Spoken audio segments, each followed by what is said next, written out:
I'm gonna give you a good, clean write-up where you can get a commitment 95% of the time. So once I set my customer down, I got to get the information in the CRM. I got to get their information in the computer. If you have a hang up, it's usually when it comes to the social. That's where they'll usually say, well, what do you need that for? And I'll let them know, Mr. Customer, I made you a promise outside that I was going to find out your very best price, lowest payment, lowest interest rate. You remember that? This requires a social for me to get that for you. What's your social again? Once I got my information in the computer, now we have to print. You got a 30 to 60 second lag time right here. During this lag time, this is where I set up my write-up. Because the last thing I want to do is leave these customers alone talking to themselves, and when I come back, all of a sudden they have to leave. We've all had that happen. I left them there alone too long to think about the process, and they cooled off. Or they pulled out their phone, they found one cheaper 100 miles down the road. Nothing good comes out of leaving them alone during this process. So my write-up starts here. You might have big credit scores that you just unqualified them for a credit. But the biggest part is they all end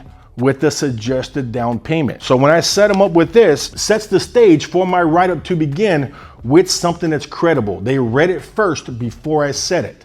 So if you don't have something like this at your store, you need to create something like this. This makes the job a whole lot easier. But I'm gonna give you an idea how this write-up starts. So we're gonna do a write-up.